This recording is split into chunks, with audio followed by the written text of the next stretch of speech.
Buenas noches a todos. Bienvenidos a nuestro webinar 5 claves financieras para navegar una crisis empresarial. Hoy nos acompañan Juan Guillermo Vélez, director senior de finanzas corporativas y reestructuración de FTI Consulting, y William Zuluaga, investigador, docente y coordinador de la maestría en gestión financiera de la Universidad de EAN. La dinámica del webinar de hoy se manejará de la siguiente forma. Primero tendremos la presentación de Juan Guillermo y durante este periodo estaremos recibiendo todas sus preguntas en la casilla de PIR, la cual está en la parte inferior derecha. A algunos de pronto le aparece como QIA, las cuales responderemos en los últimos 20 minutos del webinar. Antes de empezar, me gustaría saber quiénes nos acompañan hoy, si hay emprendedores, estudiantes, empresarios. A ver, los leemos aquí en el chat. Los que quieran contarnos un poquito de qué hacen, pueden levantar la mano y les habilitamos el micrófono para conocer nuestro público de hoy.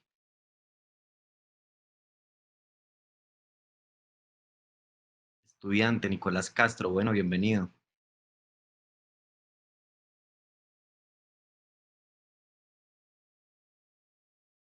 Santiago Arias, también estudiante. Bueno, al parecer la mayoría son estudiantes, qué bien. ¿Y anistas?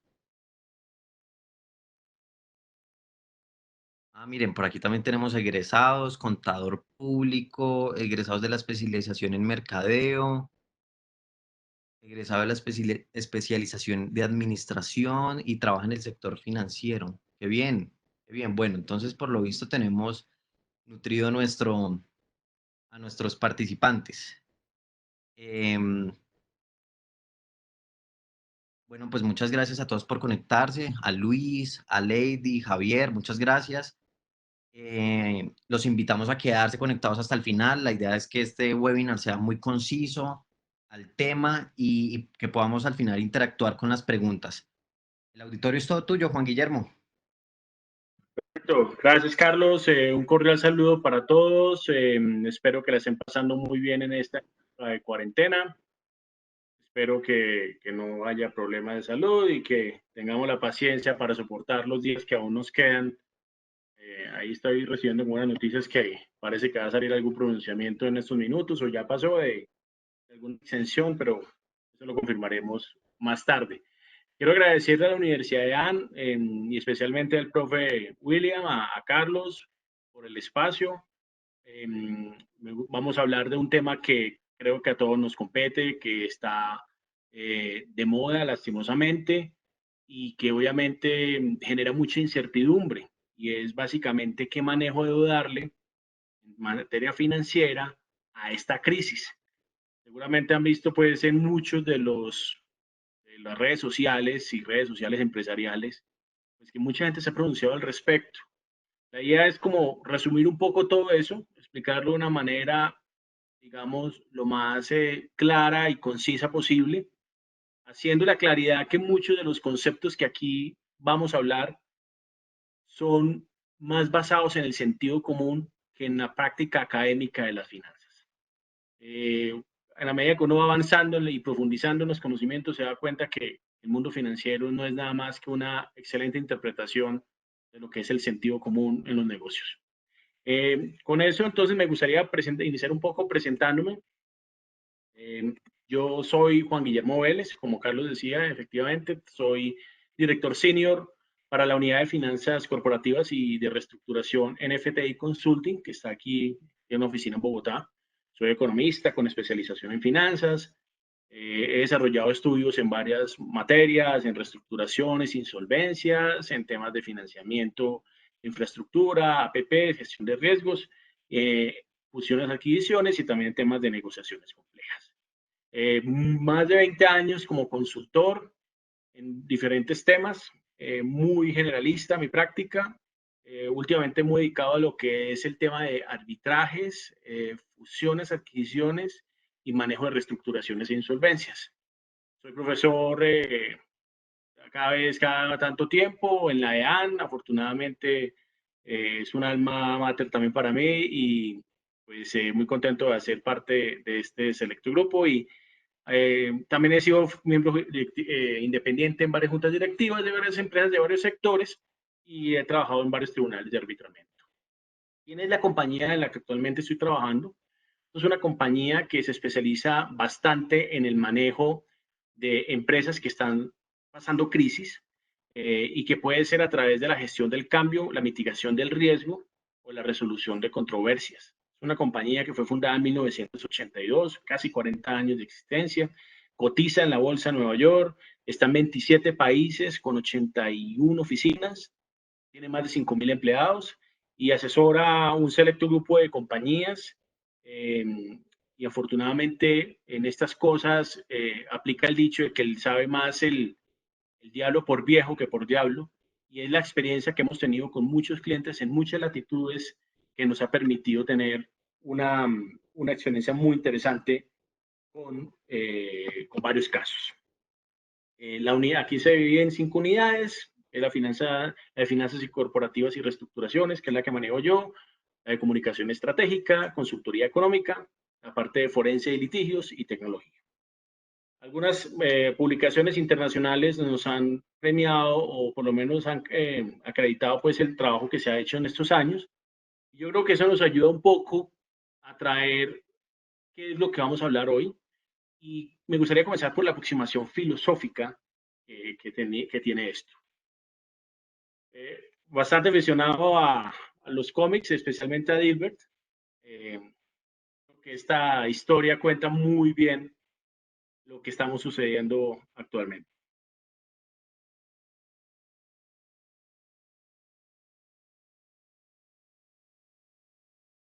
Yo creo que lo que se puede concluir es que por más que digamos que estamos preparados para una crisis, realmente nunca está uno suficientemente preparado. Y adicionalmente en crisis tan especiales como esta, porque no es una crisis particular de una compañía, es una crisis que es sistémica. Y al ser sistémica significa que si yo en un caso coyuntural tengo una situación que me está afectando, lo más seguro es que recurra a alguien que esté bien, ya es un proveedor, un cliente, y pueda de alguna manera apalancar mi recuperación en él. En este caso, se vuelve un poco el juego más sangriento y una suma cero, y lo que yo estoy pidiéndole al otro es una pérdida que el otro va a tener. Entonces eso hace que este tipo de crisis sea especialmente graves y que las oportunidades para sobresalir pues se vean un poco más limitadas. Eso no significa que no haya posibilidad de subsistir y obviamente existirá un rebote, pero lo importante es que sobrevivamos hasta que ese rebote se dé. Quiero rescatar una gráfica que he visto recientemente en las redes sociales y en Internet en general sobre cuál debería ser la actitud que yo o mi empresa debe tener frente a una crisis como la que la que presenta el COVID-19. Yo creo que hay 3 zonas y creo que todos hemos pasado por lo menos por una o dos. Ojalá lleguemos a la tercera. Pasamos por la zona de miedo cuando fuimos a los supermercados, compramos el papel higiénico exageradamente y los granos y todas las compras porque nos creíamos que íbamos a meternos a un búnker y de ahí íbamos a salir en muchos años. Después de eso, se aplaca un poco los nervios y empieza uno a aprender que hay cosas que puedo hacer.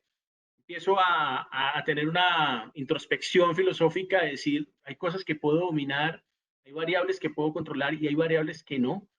Probablemente sobre esas variables que yo puedo controlar es que empiezo a trabajar y siento que probablemente haya un propósito en el que yo pueda adquirir. Seguramente hemos oído que hay muchos héroes, y lo son definitivamente, médicos que están ayudándonos, las personas que están exponiéndose en el día a día para, para trabajar en cosas y exponiendo su salud. Pero yo creo que también nosotros podemos ayudar y la mejor manera es utilizar nuestro conocimiento, nuestra experiencia y ayudar sobre todo en el rescate de compañías, ayudarlas a que la gente no pierda el trabajo y que cuando volvamos a trabajar podamos generar esas personas que van a quedar seguramente sin empleo, ayudar a las finanzas del país, ayudar a la recuperación de toda la sociedad. Yo pienso que ese es el pensamiento que nosotros en FTI Consulting y particularmente yo tenemos y que me gustaría transmitir y ayudar con esta presentación. Ya entrando en materia, creemos que hay 3 objetivos, pueden haber muchos, pero yo creo que se resumen en 3, que debemos lograr a través de esta crisis. Uno, tratar de reaccionar, tratar de dejar la negación o el miedo, reaccionar y mirar hacia la recuperación. El segundo tema es lograr una estabilización. Y la estabilización muchas veces está enfocada hacia el tema de la liquidez, que vamos a verlo más adelante. Y por último, garantizar la sostenibilidad. Y es aquí donde este factor entra, lo que es la concepción temática de estas charlas, que es la sostenibilidad de las compañías. Si tenemos nuestros objetivos, lo más seguro es que deberíamos trabajar en 4 temas para salir adelante. Uno, evaluar cuáles son los riesgos del negocio y de mi capital humano. Y aquí entro algo importante y es que estos no son simples números, estos son los números y las personas no conducen a nada. En segundo lugar, es que hay que analizar una gran cantidad de opciones de contingencia. En tercer lugar, desarrollar los análisis profundos de todos esos escenarios posibles. Y por último, definir un plan de comunicación y acompañar durante la ejecución de este plan. Logrando esto, ya podemos enmarcarnos en lo que es el tema específico de la charla y lo que nosotros denominamos las 5 claves para navegar financieramente la crisis. ¿Cuáles son estas 5 claves? Entonces, teniendo como centro que hay que garantizar la liquidez y la sostenibilidad, tenemos 5 pasos que deberíamos tener. Y los pasos son secuenciales. El primero es, tenemos que gestionar la liquidez. Cuando yo digo gestionar liquidez, me quiero asimilar al concepto de que la liquidez es como el sistema respiratorio o el sistema circulatorio de una compañía. Lo primero que hace un paramédico, un enfermero, un médico cuando tiene una emergencia es tratar de estabilizar los signos vitales del paciente. Y eso es lo que tenemos que hacer, tratar de estabilizar qué vamos a hacer. En segundo lugar, tenemos que entender el negocio, hacer una introspección lo más honesta posible de cuál ha sido mi negocio, de cómo fue el negocio días antes de la crisis, cómo me lo está convirtiendo esta crisis actual y en qué va a mutar cuando salga finalmente y resolvamos la crisis. Eso es importante porque a partir de entonces sabemos cómo podemos optimizar una estructura operacional y de costos. Y esto es supremamente importante porque aquí van a haber cambios muy importantes. Seguramente van a ser temas de conversación en las próximas semanas sobre las nuevas realidades de los negocios y es ahí donde tenemos que lograr optimizaciones. Y luego volvemos a repetir el ejercicio del primer paso y es volvemos a proyectar, pero ya esta vez considerando la nueva realidad que he decidido afrontar y que me estoy organizando para manejar. Por último, y definitivamente ya para entrar al tema de la solvencia, tenemos que replantear si la estructura capital que tenemos o que esta crisis nos ha dejado es la adecuada para la compañía y hacia dónde debemos dirigir esfuerzos para controlarla y para manejarla bien. Entonces, estos son los 5 pasos, los cuales vamos a ver uno por uno. Y la idea es que si hay preguntas, se la pueden hacer. Carlos me irá haciendo de pronto acopio de esas preguntas y las resolveremos o en el transcurso de la charla o al final como un todo. Gestionar la liquidez. Como les decía, el tema de la liquidez es tratar de manejar el paciente y controlar sus signos vitales. Aquí hay que tener un concepto que aunque suena de la primera clase de finanzas que todos pudimos haber tenido para los financieros y los que no, seguramente hemos oído el concepto, hay que saber diferenciar entre lo que es la liquidez de la solvencia. Me sorprendo después de tantos años de trabajo que muchas veces en personas con muy buena formación y con altas posiciones, el concepto tiende a confundirse y a mezclarse, pero hay que separarlo muy bien, hay que tener la claridad en qué se diferencia. La liquidez es el corto plazo, la liquidez es lo que me da la subsistencia, es el oxígeno que me permite a mí vivir. La solvencia es más mi estructura y es una visión de más largo plazo. Yo creo que todo eso lo llevamos a un tema orgánico y, por ejemplo, una persona puede estar muy sana, puede hacer mucho deporte, puede estar con todos sus signos vitales y los estudios pues, médicos que le hacen muy bien, pero el día que se le acaba el oxígeno, la persona simplemente deja de existir. Eso mismo le pasa a las compañías. Entonces, ¿cómo hay que entender este dilema o esta dualidad? Es que el uno no puede vivir sin el otro. La solvencia es importante, pero la liquidez le da el oxígeno. Y esto tiene que estar balanceado.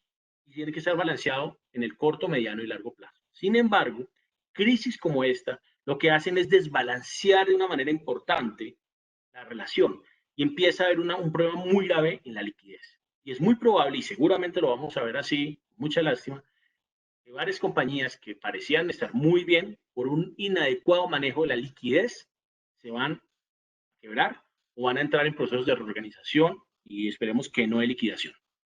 Entonces, esto es importante.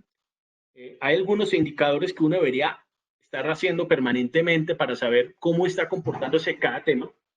El tema es de liquidez. Por ejemplo, tenemos el análisis de rayos corrientes, tenemos las pruebas ácidas y en temas de solvencia tenemos lo que es el análisis de la estructura capital, deuda sobre vida, deuda neta sobre vida y otros indicadores similares.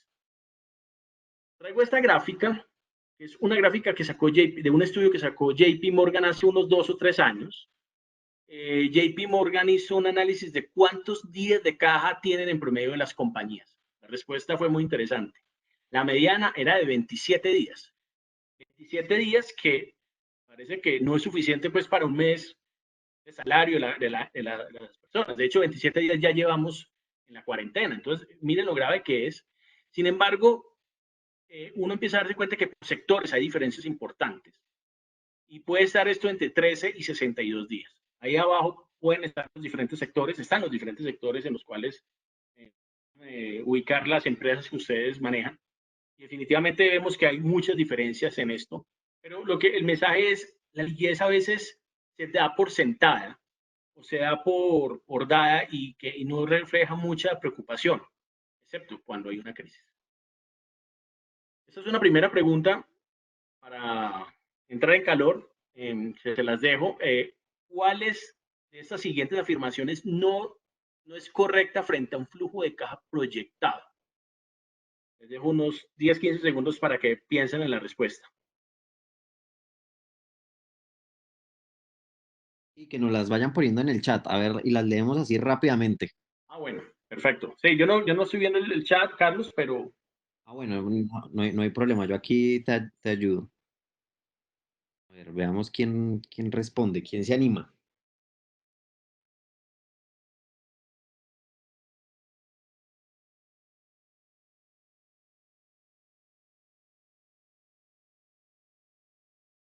¿Cuál afirmación no es correcta de un flujo de caja proyectado? Por aquí Carol dice que la C. C. Laura, todos, bueno, ya María Fernanda también. La C. Herramienta importante que no se requiere en primera instancia. ¿Qué dices, Juan? bueno, creo que todos estamos muy bien enfocados, sintonizados. Efectivamente, la C no es correcta. Todas estos temas son válidos y la C pues, simplemente niega algo que es completamente importante, que es probablemente la herramienta más importante que se requiere en la primera instancia. Nosotros en FTI Consulting tenemos una herramienta que se llama el flujo de caja de 13 semanas. ¿Por qué tiene este nombre? Pues obviamente porque son 13 semanas, pero eso se origina en que nosotros hemos dominado la ley de insolvencias del capítulo 11, el chapter 11 de la ley de bancarrotas de Estados Unidos. Y uno de los documentos iniciales que se piden es una proyección de un trimestre. Saben muy bien que los norteamericanos usualmente trabajan de trimestre en trimestre. 13 semanas es un trimestre. Y es un documento dinámico, porque cuando pasa una semana, se tiene que habilitar una semana adicional. Este documento es supremamente importante y es como la máscara de oxígeno que recibe el paciente y que le da esa idea de que tenemos mucho o nada de posibilidades de sobrevivir. Esto es importantísimo. Tenemos efectivamente, la respuesta de la C. Pasamos a la siguiente pregunta, un poco más larga. También les doy un tiempo para que lo consideren y me den sus respuestas.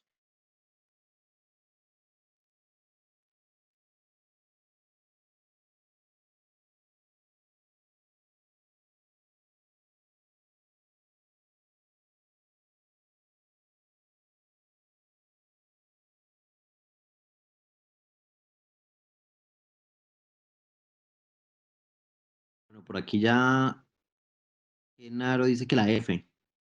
Todas las anteriores, otros dicen que la E, otros que la G. Bueno, por aquí ya F, F, F. Carlos Hay Peña. hay una tendencia para la F, ¿no? Sí, Y sí, sí, ya vemos que efectivamente, van por esa. la respuesta a la F es todas las anteriores. Uno tiene que considerar totalmente. Anteriormente decía que tiene que construirse de una manera bottom-up. ¿Qué es un bottom-up? Es cuando uno empieza a construir línea por línea y empieza a tener al final un todo. Lo contrario es un top-down. El top-down es el enfoque tradicional que nos dan los estados financieros. Entonces miren que hay una diferencia muy importante, porque cuando uno comienza a partir de un PIG y empieza a construir líneas a partir del PIG y probablemente del balance toma algunas ideas, pues termina teniendo una situación muy extraña y poco aplicable. Lo mejor es comenzar una base cero y empezar a crear línea por línea y hacer un pensamiento por cada una de ellas. Y al final se logra un todo. Y esto es importante. Y ese todo, o esa línea por línea más bien, son los numerales de la segunda pregunta. Manejar y conocer muy bien el sistema de gestión del efectivo. Mapear todos los flujos que tiene la compañía. Entender muy bien al detalle la estructura operacional que tiene la empresa, identificar qué activos tiene y cómo se comportan, cómo se invierte, cómo se desinvierte, cuándo hay que hacer pagos con respecto a ellos, y conocer la naturaleza fija y variable que tienen los costos. Si uno entiende todo eso, tiene todos los elementos para hacer un muy buen balance bottom-up.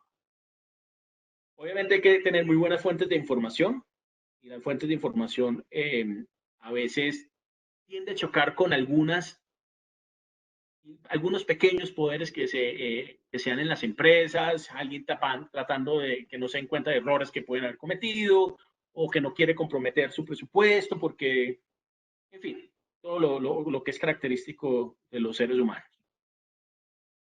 Entonces, aquí empieza un recetario, no es exhaustivo, pero yo quiero más que mostrar los puntos, es como la lógica de ese recetario y es, ¿qué tengo que hacer entonces en esta etapa? Esta primera etapa, ¿qué me debe hacer?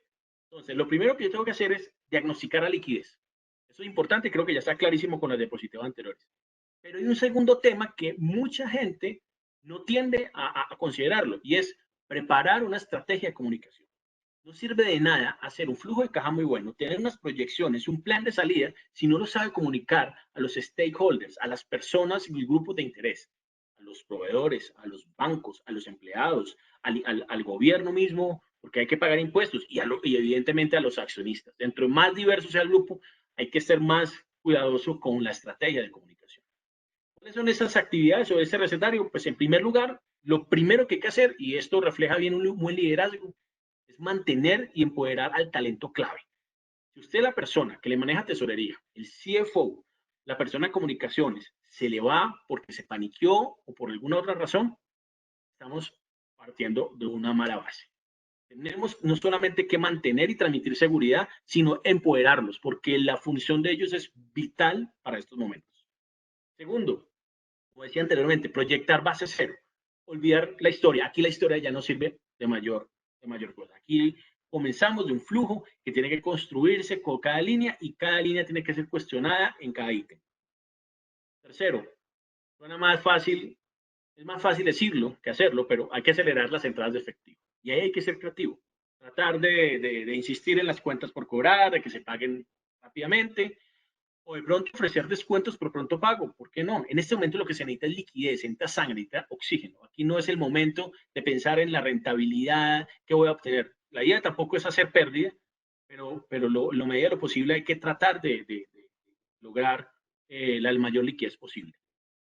Lo otro es reduzca las salidas, es la contraparte. Hace pagos, financiese con los proveedores. También hago la claridad, es más fácil decir que hacer. Pero hay algo importante, y es que en las crisis no todo el mundo pierde. En las crisis generalmente hacen bulla los que pierden, hacen bulla los que están teniendo situaciones críticas, pero los que están aprovechándose de la crisis están muy callados en sus casas, frotándose las manos a ver qué oportunidades se encuentran.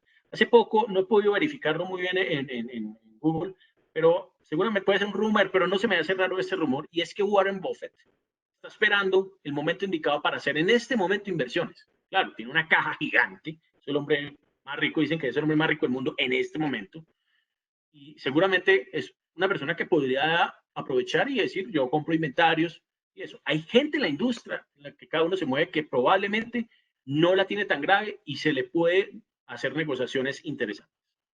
Ahora, si la situación es muy crítica, porque todos estamos haciendo los pasos 3 y los 4, pues hay una situación y es, en últimas, priorice cuáles son los clientes y los proveedores estratégicos.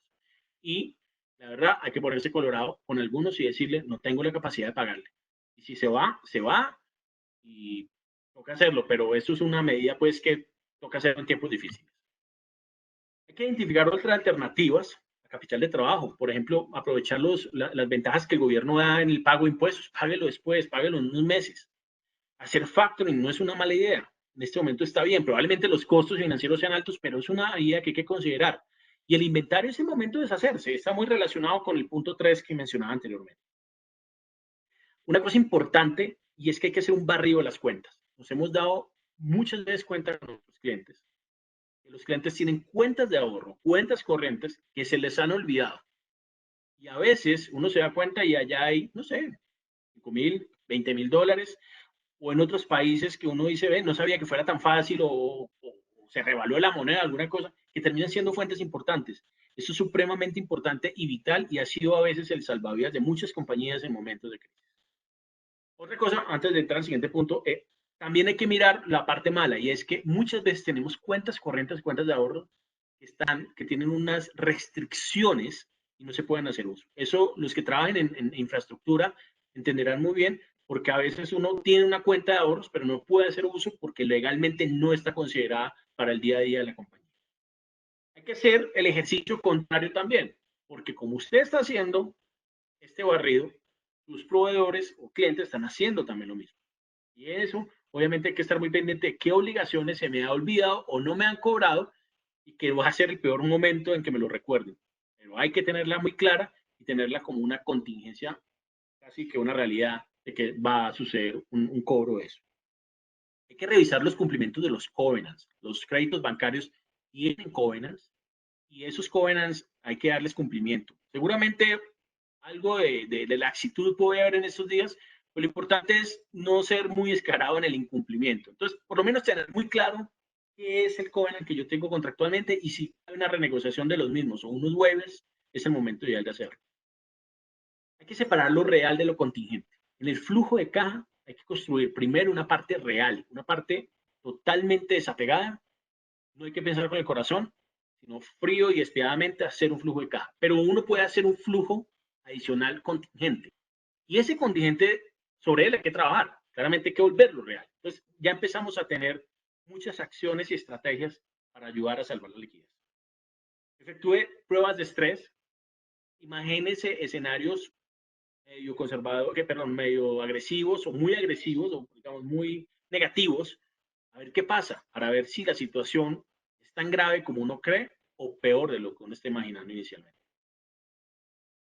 Pasamos a la parte más de estrategia de comunicación y tiene que mapear las audiencias de interés y hay que desarrollar una estrategia para mantener diálogos claves. Hay que saber quiénes son las personas con decisión en sus proveedores, en el banco, en los clientes, a la cual usted tenga que llegar con un discurso muy bien elaborado. Desarrolle una narrativa coherente, no se invente una historia de horror para cada, primero porque pierde credibilidad y segundo porque empieza a darse cuenta que la gente no o se asusta. Yo creo que hay que tener unas narrativas muy coherentes y desarrollar materiales para cada parte interesada. Es un trabajo que implica algo de horas de dedicación, pero yo creo que redunda bastante bien. Por Perdón, te último, sí, interrumpo. claro. Santiago Arias nos pregunta, que es posiblemente una duda que muchos tienen, ¿qué son covenants? Covenants son los compromisos de hacer o no hacer que imponen los bancos cuando se celebra un crédito financiero o una obligación crediticia. Es decir, yo le presto a usted, yo soy el banco y yo le presto a usted y le exijo un covenant. Entonces digo, usted no se me puede pasar, generalmente son métricas financieras, usted no se me puede pasar de tantas veces la deuda sobre el EBITDA. Y eso es importante porque si usted se me pasa de más, lo que hace esos covenants, el incumplimiento de esos covenants, es acelerar la obligación, es exigir la devolución del préstamo. Es decir, El banco quiere asegurarse que las condiciones financieras y el negocio con que le prestó esa plata continúan durante toda la vida del crédito. Y digamos que tiene mucho sentido común que lo exijan. Muchas gracias, Juan. Entendiendo primero, y me demoré un poco en el primer punto, ya después de que tenemos a nuestro paciente estabilizado y sabiendo de dónde vamos a sacar la sangre, el oxígeno, llegamos al segundo punto. Ya empezamos a salir de la parte de corto plazo y empezamos a ver cómo vamos a salir de la crisis. Y el primer punto es reentender el negocio. Hay un cómic que me parece muy al lugar en este momento. Es muy simpático. La verdad, alguien también me lo decía de otra manera, el mismo chiste era, ¿quién es el que hizo la transformación digital del negocio? ¿El CEO o el CFO? Y la respuesta es no, el coronavirus. Definitivamente nadie va a salir igual de como en toda esta crisis, por lo menos en el tema digital. Esto va a ser supremamente importante y va a modificar muchos modelos de negocio. Y obviamente hay que repensar cómo voy a salir. Ahora bien, las crisis, primero partamos de qué es el modelo de negocio, más bien devolvámonos un paso. Que no tenga claro el modelo de negocio es la forma que se establece, define y determina la relación de la empresa con el entorno y con los procesos internos, con el único fin de lograr una utilidad sostenible. La utilidad sostenible no tiene que ser necesariamente una utilidad monetaria, tiene que ser la supervivencia de mi razón social para las empresas sin ánimo de lucro, pero en última es la supervivencia y sostenibilidad. Los modelos de negocio, como estamos ya hablando y volviendo a retomar, los modelos de negocio son cambiantes y revisitarlos puede sorprender. Yo sé que la EAN tiene muchos estudiantes emprendedor y seguramente si esos emprendimientos ya comenzaron, se van a dar cuenta que hoy, no hoy, el día antes de la crisis del coronavirus, ya el negocio era diferente a cómo se concibió. Lo que hace el coronavirus es acelerar esa mutación y seguramente va a continuar por unos días más y va a salir otra cosa de esta crisis. Lo importante es entenderlo y ver, primero, si son temporales o son definitivos estos cambios y segundo, cómo puedo tomar ventaja de eso. Les voy a contar una anécdota que un amigo mío de una multinacional muy grande me decía, mire que hemos visto oportunidades en este coronavirus. Es una compañía que tiene una fuerza comercial gigante, tiene ejecutivos que viajan en primera clase en los aviones, se quedan en los mejores hoteles de las ciudades que tienen que ir a visitar comercialmente, se reúnen, tienen comidas, tienen... el hecho de que el coronavirus los haya afectado esa dinámica, les ahorró 10 millones de dólares en menos de un mes. Eso es absurdo. La pregunta es si esta compañía va a hacer igual o va a manejar igual su modelo de negocio comercialmente cuando las cosas se vuelvan a mejorar. Yo creo que encuentra uno muchas oportunidades definitivamente. Además, fuera de las oportunidades que mencioné anteriormente, la gente que tiene liquidez. Lo más importante, esto no puede quedarse en la mente del CEO, esto tiene que permear a las demás capas, tiene que salir a los demás empleados totalmente motivarlos, dar un entendimiento para saber que el trabajo de uno tiene un propósito. Algunos ejemplos históricos de compañías que han triunfado o han salido derrotadas de cambios. Está Apple, ganadora, empezó con computadores, hoy en día comunicaciones, teléfonos. Blockbuster, perdedora. Hoy en día Netflix le ofreció en su momento ofrecer ser parte del negocio y ser aliado y ellos no quisieron. Kodak, muchos de ustedes son millennials y no sé si se acuerdan de Kodak, pero era la que hacía los rollos de cámaras digitales, incluso llegó a la parte digital, pero no pasó de hacer más. Nokia tenía celulares, pero Nokia originalmente era un productor de pulpa de madera. Es extraño esas mutaciones que ha tenido. Y a pesar de que ha tenido recientes años difíciles, al parecer vuelve a salir próximamente. En Colombia tenemos casos como los ingenios azucareros. Tenían azúcar, ellos vendían azúcar. Hoy en día son empresas de energía que se dedican a temas de etanol y otros temas más relacionados con el tema energético. Y hay otra empresa muy bonita que es Senca, también de muchos años en Colombia. En Colombia esa empresa se dedicaba a hacer hilaza de nylon para la industria textil. Hoy en día produce una serie muy grande de referencias en temas de polímeros y y de plásticos en general. Nutresa también, Nutresa se llamaba anteriormente la Compañía Nacional de Chocolates y hoy en día pues tiene un sinnúmero de referencias alimenticias. Entonces, los negocios cambian. Entramos un poco a algo que va a volverse conversación y no voy a pasar muy por encima, pero yo creo que hay que levantar alerta hay que estar muy pendientes para ver cuáles son los cambios. Y son cambios que van a existir entendiendo el negocio nuevamente, cómo yo debo optimizar mi estructura de costos y operaciones. Lo que va a pasar son dos fuerzas. La primera, definitivamente va a haber una flexibilización de la estructura en las compañías. Hay que haber estructuras de costos mucho más ligeras, menos basadas en el costo fijo y más basadas en el costo variable.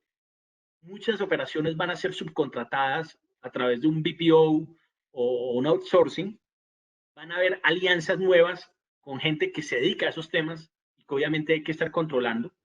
Se van a reducir definitivamente los gastos corrientes, como hablábamos, muchos gastos de lujo que pueden darse. Vamos a tener unos años posguerra muy complejos. Se va a ampliar la automatización y las soluciones digitales especialmente. Automatización suena un poquito raro porque eso implica mucha inversión en capital, pero ustedes se dan cuenta si alguien se hubiera automatizado en ciertas tareas, tenía una ventaja muy grande porque sus empleados los envió a la casa, la automatización obviamente está haciendo bellezas para él. Y por último, la necesidad de hacer estrés test continuos, porque yo estoy firmemente convencido de que esta no es la primera crisis que viene, pandemias, van a venir muchas más y seguramente esto se va a volver un escenario recurrente. La segunda más fuerza grande que vamos a ver es en el replanteamiento de la cadena de suministros. Vamos a ver cómo se van a manejar esas relaciones con proveedores. Vamos a trazar mapas de procesos en los cuales ellos son parte importante. Vamos a pensar en planes de abastecimiento alternativo. Vamos a considerar consecuencias que se den en las posibles demoras en la oferta de nuestros insumos. Eso es un punto importante. Lo dejo ahí. No es un tema, digamos, de mayor experiencia, pero sabemos que hacia allá van a estar dirigiéndose las compañías.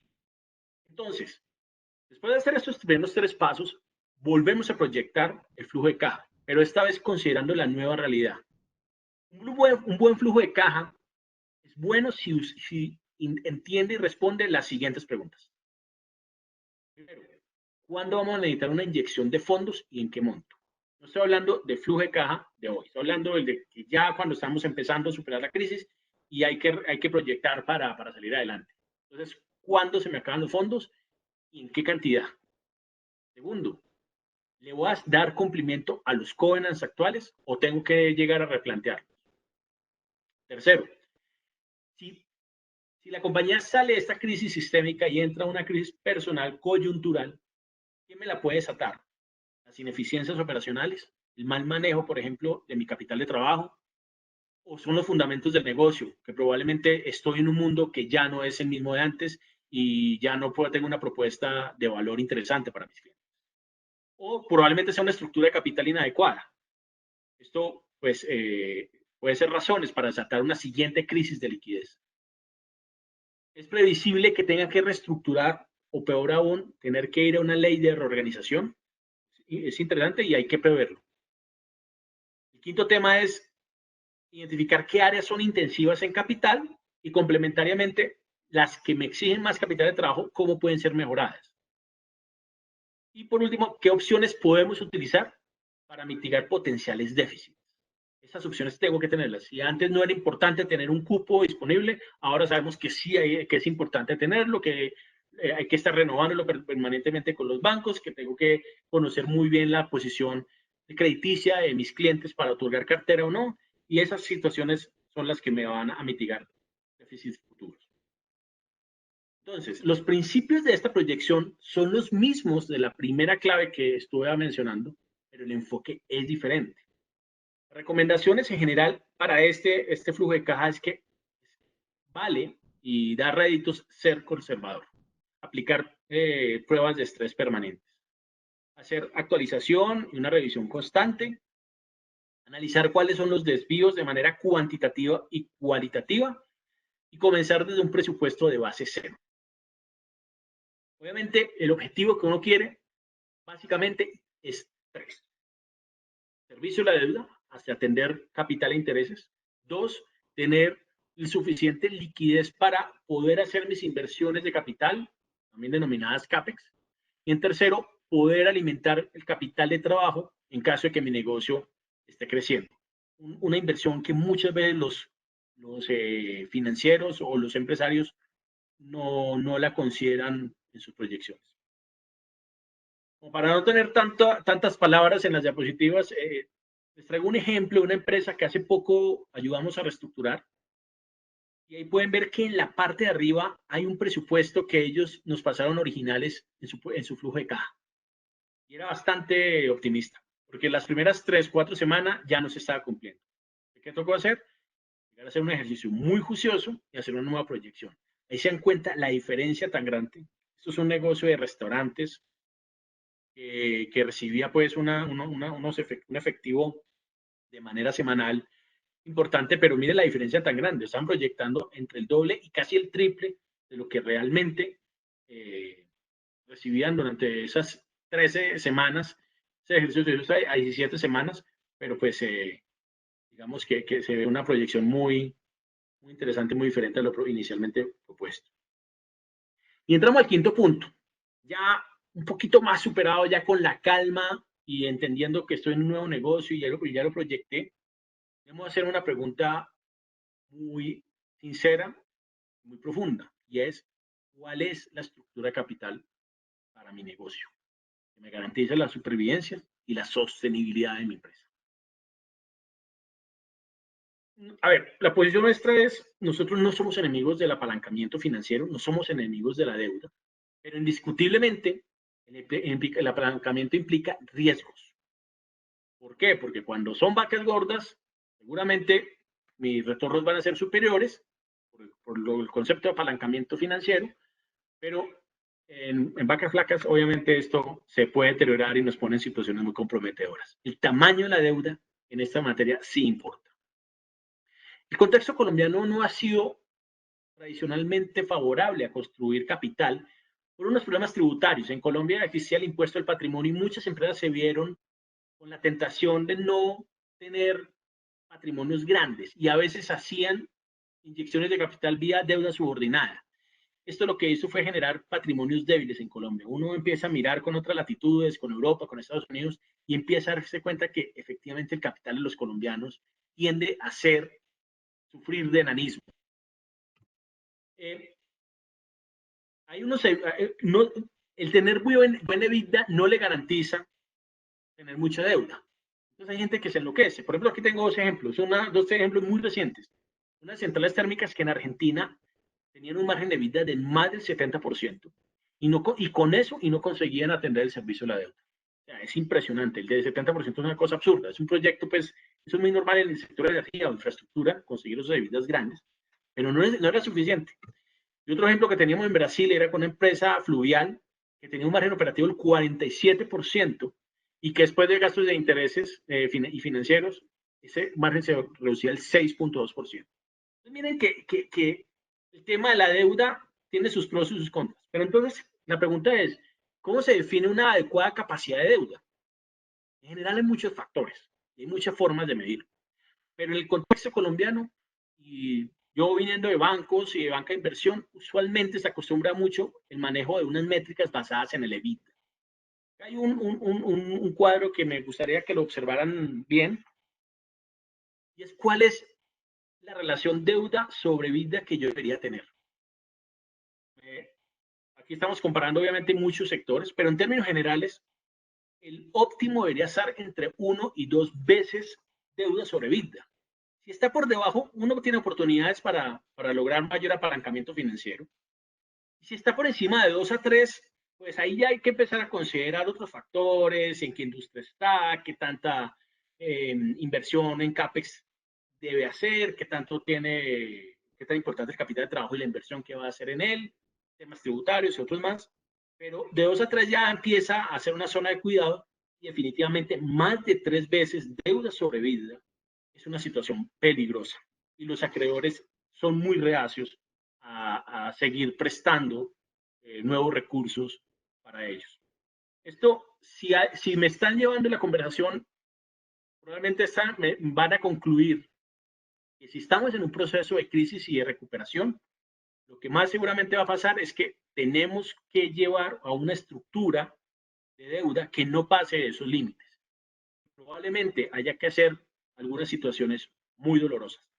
Otra cosa importante es que no hay que considerar solamente la parte estructural de deuda sobre EBITDA. También es importante combinarlo con lo que es el perfil de amortización de esta deuda. La gente en Colombia tiende a endeudarse a muy corto plazo. Entonces, a veces logran unos deudas sobre vida buenos, pero resulta que tienen que pagar todo en los siguientes 12 meses. Recuerdo perfectamente una compañía que no tenía más de 2.8 veces deuda sobre vida, pero todo se le vencía en los siguientes 14, 16 meses, si no estoy mal. Y finalmente llegó una ley de organización. Muy triste, pero fue porque le sucedió una crisis coyuntural, una empresa del sector alimentos, y algo muy específico pasó, y esa situación, solamente la situación, hizo que un banco levantara la mano, decretara cesación de pagos, y eso fue un efecto dominó, y pues, las consecuencias fueron nada buenas. Entonces hay que fijarse muy bien en una métrica que me gusta, que es el EBITDA sobre el servicio de la deuda, que es medir el EBITDA del año sobre el servicio que ha tenido, que es capital e intereses, y que ojalá sea superior a 1.5 veces. Suficiente, una vez es que puedo pagar el servicio de la deuda y me queda un poco de holgura para mis necesidades del negocio y eventualmente para repartirme las utilidades como inversionista. Otra cosa importante es que hay que saber la diferencia en el lenguaje bancario entre lo que es una garantía y una fuente de pago. Esos indicadores básicamente se refieren a la fuente de pago, lo que va a servir, lo que yo recibo, le voy a pagar a los bancos. La garantía es un concepto diferente, la garantía es un colateral y es una última instancia en el momento en que yo, como acreedor o banco, quiera recuperar mi plata y no la encuentro, por lo menos tengo de qué agarrarme, llámese un activo, una hipoteca, una prenda. Esos son los temas de garantías. Ese lenguaje es importante dominarlo en unas conversaciones. Precisamente hoy me llegó en un chat que tengo con algunos amigos financieros, esta gráfica muy simpática.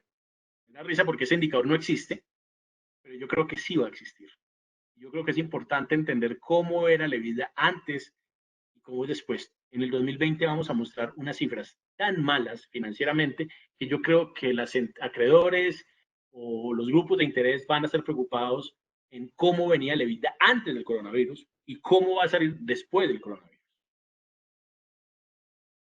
Hablemos un poco y tenemos ahí unos 9 minutos más de lo que no queremos que las compañías lleguen, pero que existe como posibilidad para la gente, y es las leyes de reorganización. En Colombia la ley 1116 es la ley que habla sobre la reorganización de empresas. No es para todas las empresas. Algunas empresas, los primeros artículos de la ley dice no aplica para ciertas empresas como servicios públicos y otras más.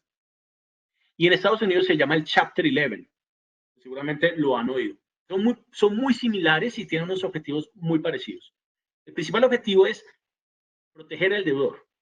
Evita que los acreedores que tienen esos mecanismos de garantías pues los utilicen, que retomen los activos o que haya que devolverle activos que son productivos y que obviamente sin ellos la compañía no sirve. Entonces, lo que hace esta ley es crear unas medidas cautelares que protegen al deudor. Entonces, una vez se haga el filing en Estados Unidos o la radicación de la solicitud en la Superintendencia de Sociedades en Colombia, inmediatamente comienza esa protección.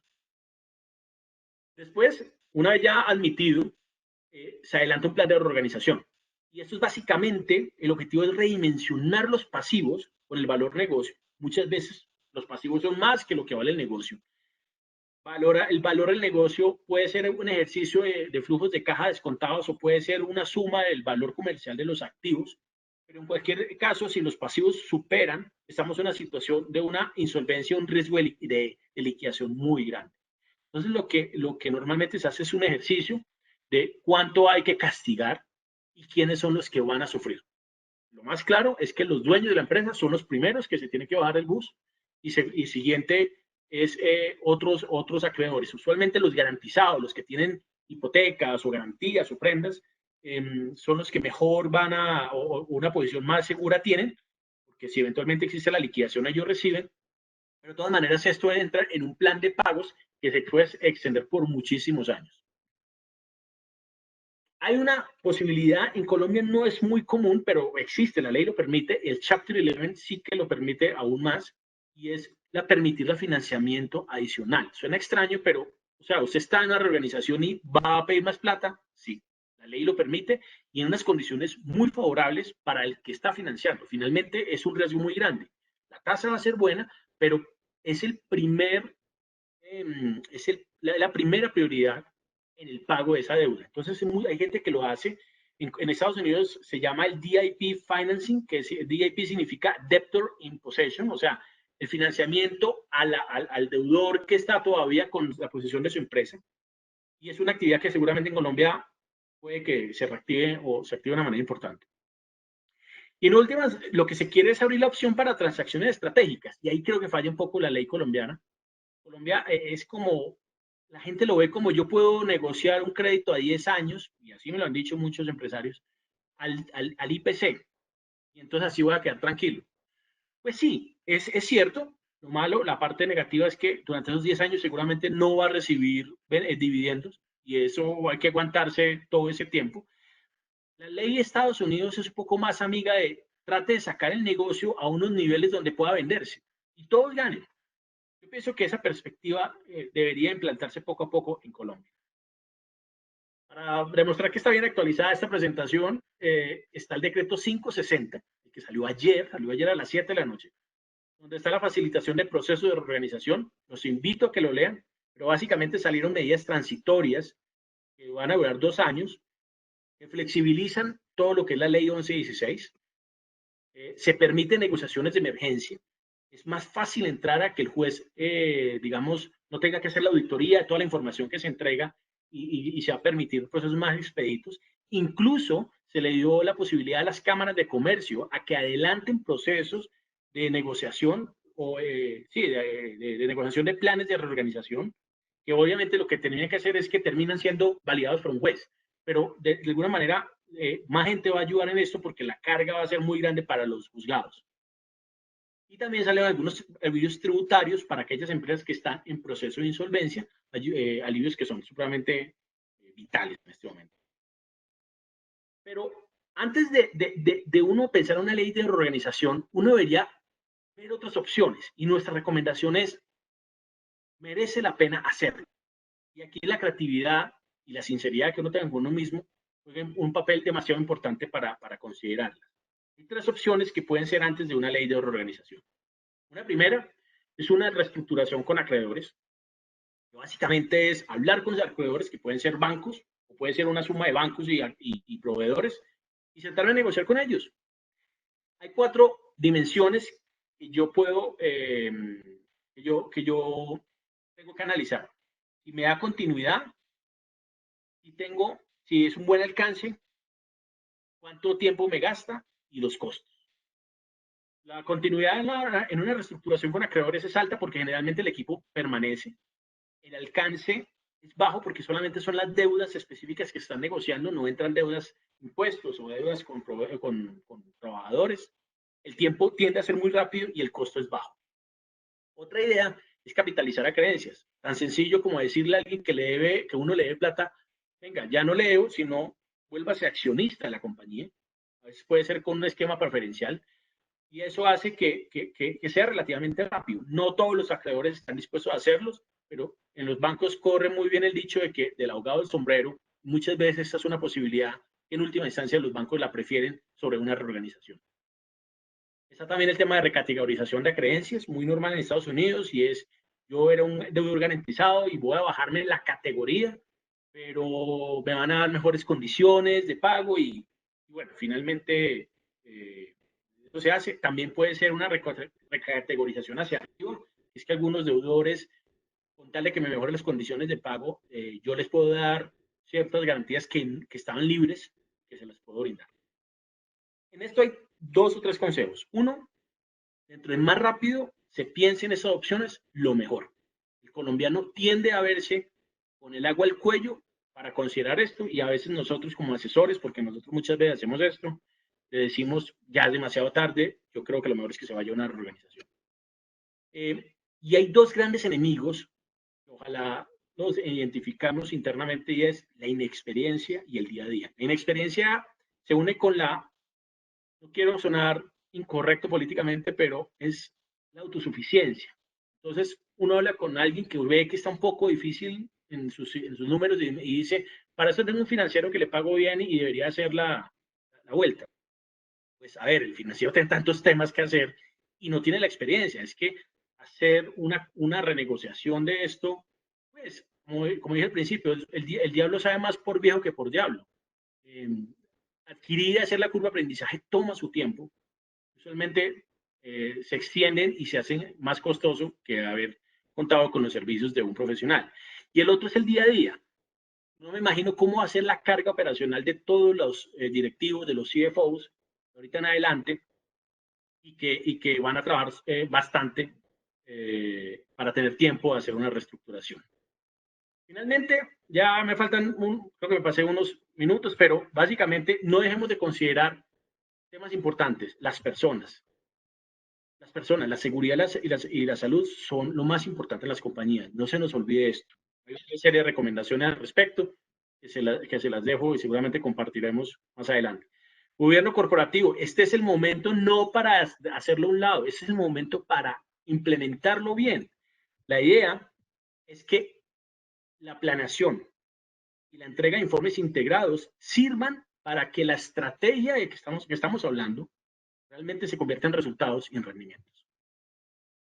Y las comunicaciones, mantener un diálogo permanente con todos los actores, internos y externos. Obviamente ser transparente, tener una narrativa coherente y hacer toda la utilización de herramientas que se pueda. Para concluir, una historia, pues, volvemos con Dilbert.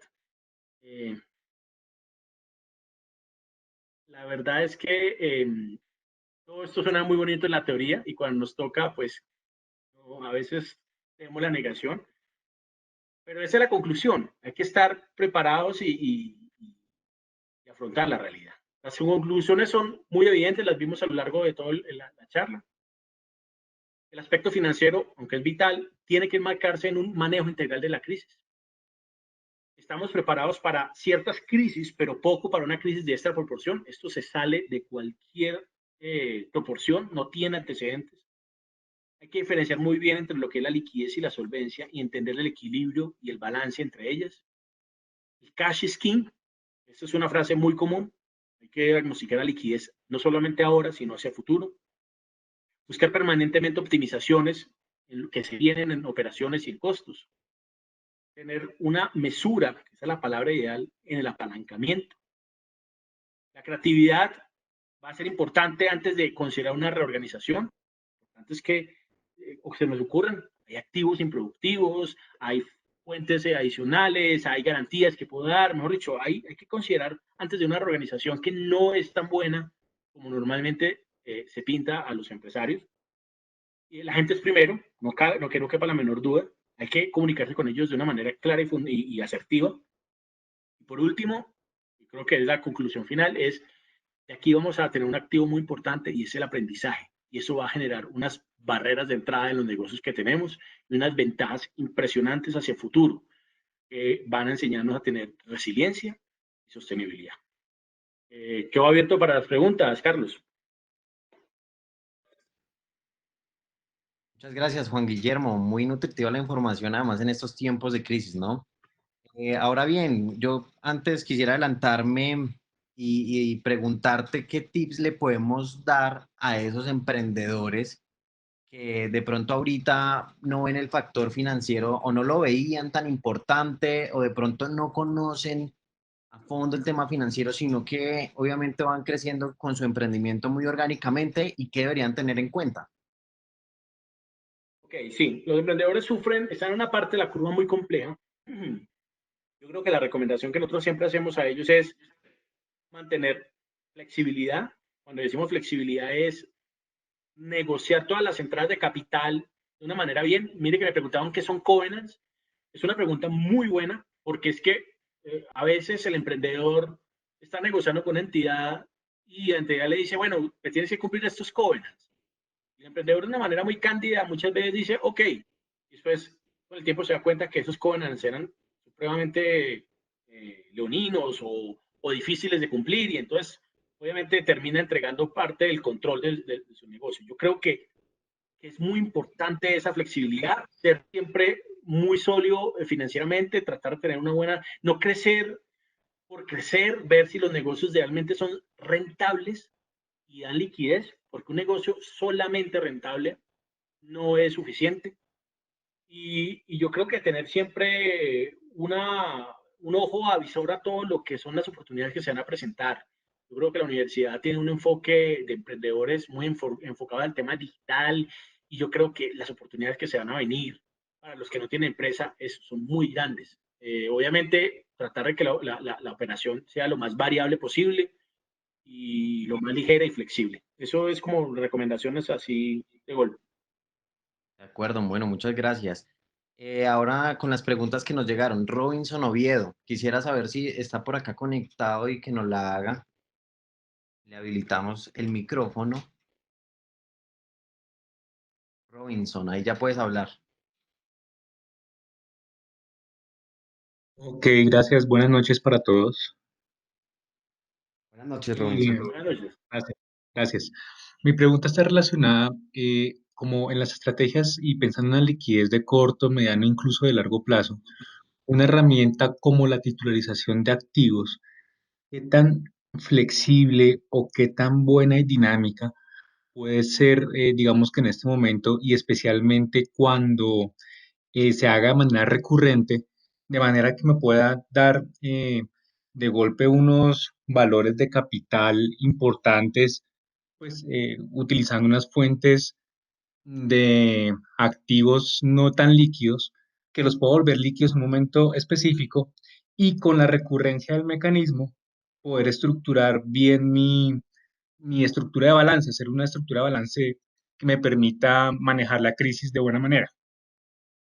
Ok, bueno, eso, muchas gracias por la pregunta, muy, muy buena. Es larga, la respuesta es larga. Yo quiero empezar por una diferenciación en lo que a veces en el mercado se entiende por titularización. La titularización en principio es una venta, no puede ser un true sale, o sea, una venta real, o puede ser simplemente el paso del usufructo de unos flujos futuros y recibir el valor presente de todos esos flujos futuros, ¿cierto? Entonces, por ejemplo, la titularización de una cartera significa que yo en este momento quiero recibir ya la cartera y usted se queda con todo lo que va a recibir, de pagos de capital y intereses. Esa es una forma de entender la titularización y en ese sentido yo pienso que puede ser bueno. Me temo que en estos tiempos de incertidumbre, no creo que el mecanismo esté cerrado, pero yo creo que las primas de descuento de esos flujos futuros van a ser muy altas por el componente normal de riesgo. Entonces, yo creo que si esa va a ser una opción a utilizar, vuelvo al tema de la comunicación, hay que comunicar muy bien por qué nosotros somos fieles creyentes que es un flujo interesante y que la persona que lo va a adquirir está en capacidad de pagar más de un descuento grande. La segunda acepción de la titularización no es realmente una titularización, pero es más un leaseback, pero la gente lo llama titularización en Colombia, es yo tengo un activo, que puede ser una bodega o mis oficinas, y lo que yo hago es, yo vendo ese activo y recibo la plata. Yo pienso que es una posibilidad. La recomendación que nosotros estamos haciendo es no lo consideren en el cortísimo plazo, o sea, no es para hacerlo ya. Obviamente, como decía, hay gente que se está aprovechando de la situación y van a pedir precios ridículamente bajos por esos activos. O sea, si un activo se vendía en 100 pesos antes de la crisis, fácilmente dice, se lo compro en 30, en 40. Ojalá no tengamos que llegar a ese desespero y por eso nuestra recomendación es haga un flujo de caja tan claro que usted por lo menos quede con la tranquilidad de que si vendió un activo en 30, 40 pesos, no hubo más alternativa. Entonces, yo creo que son como las dos recomendaciones que haría en este momento y las consideraciones al respecto.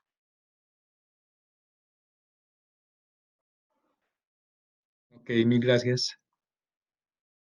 Bueno, ahora vamos con otra pregunta que nos tenía Santiago Arias, pero quisiera que también la hiciera él, además que toca un sector que posiblemente por esta crisis está muy afectado y es el sector de la construcción. Santiago, ahí ya puedes hablar. Buenas noches, ¿me escuchan? Sí, Sí, señor. Santiago. Perfecto. Pues mira, tengo tres preguntitas. La primera es, ¿qué experiencias tiene con empresas constructoras? Yo soy actualmente pues estudiante de la Universidad de Administración de Empresas de quinto semestre, pero pues me interesa mucho este sector y pues me gustaría pues conocer su opinión. Ok.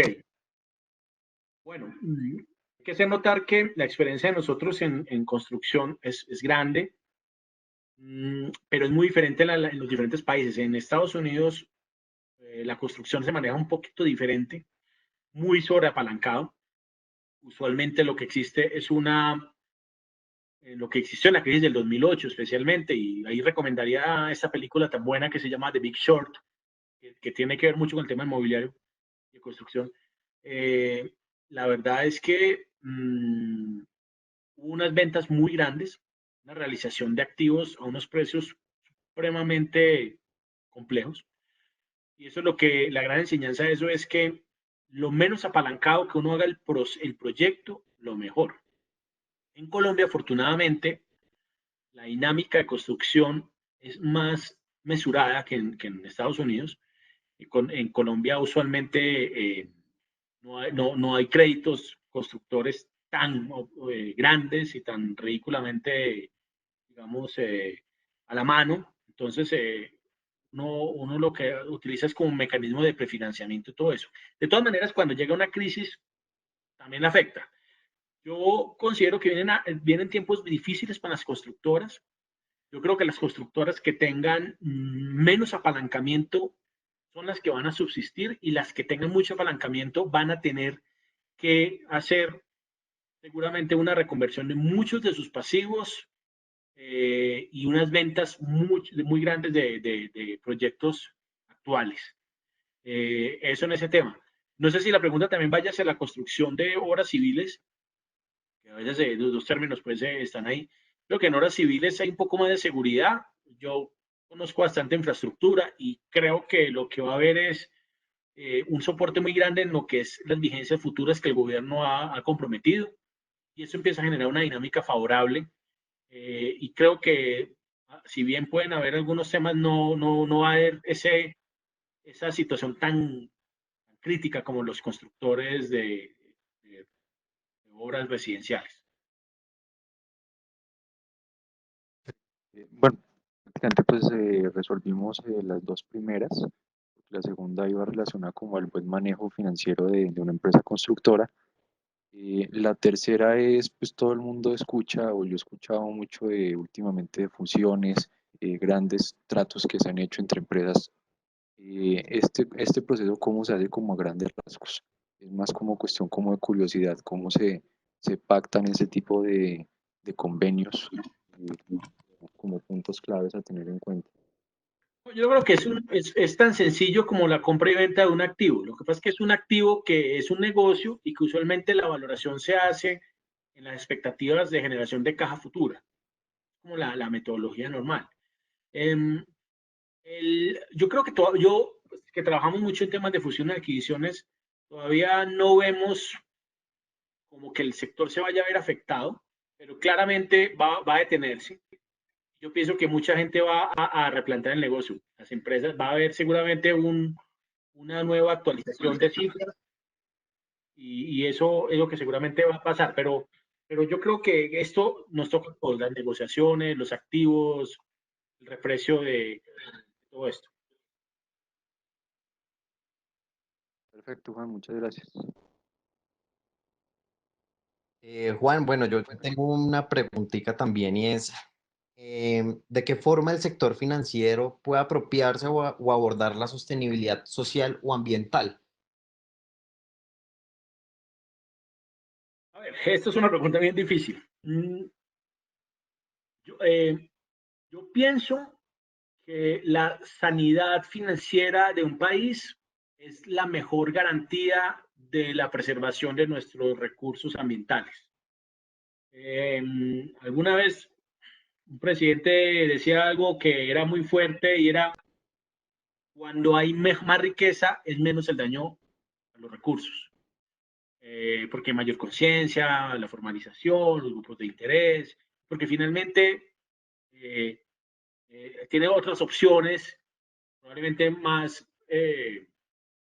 efectivas en el mercado. Entonces yo lo que creo es que la forma de ayudar con eso es darle una protección muy grande a los recursos actuales. Yo creo que hay una legislación que se debe cumplir. Yo creo que la legislación colombiana es buena, pero yo creo que si uno ayuda sobre todo a la pequeña y la mediana empresa y exige unas normas de conducta en sus negocios que sea amigable con el ambiente, debería eso favorecer. Pero si las empresas empiezan a verse angustiadas, es probable que empecemos a ver que el que pague los platos rotos de toda esta crisis sea el tema ambiental. De acuerdo, y bueno, fuerte además, pero sí, muy aterrizado a la realidad. Bueno, pues muchas gracias, Juan.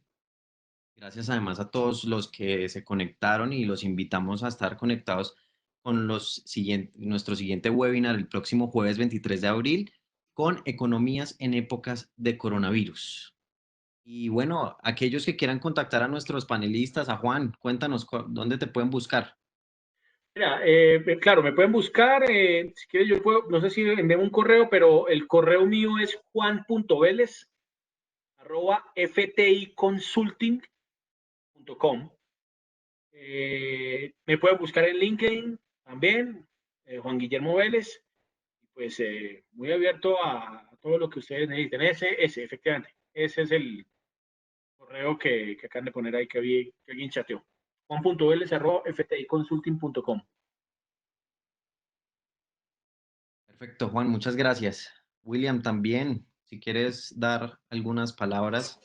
Muy buenas noches a todos. Le agradezco mucho a Juan Guillermo por su espectacular conferencia, sobre todo que aterriza de manera muy práctica cómo debemos gestionar el efectivo en atención a esta crisis desde el punto de vista empresarial. Yo, pues, como director de la Maestría en Gestión Financiera, pues agradezco también su colaboración en el programa y, por supuesto, pues agradezco a todos los asistentes que en este momento, pues, han dedicado algo de su tiempo para poder escuchar estos consejos que tal vez resuenen dentro de lo que tengan a bien, pues digamos, aportar dentro de sus organizaciones, dentro de sus empresas, pues esperando que esta coyuntura salir avanti para el desarrollo del país. Entonces agradezco muchísimo a Juan, agradezco a Carlos, agradezco a Juan Carlos Rentería, muchas gracias por este apoyo y a todo el equipo organizador de estos eventos y pues la idea es que la resiliencia y la sostenibilidad que pues enmarcada en todos y que sigamos estas conversaciones para, digamos, aportarle algo al desarrollo del país. Muchas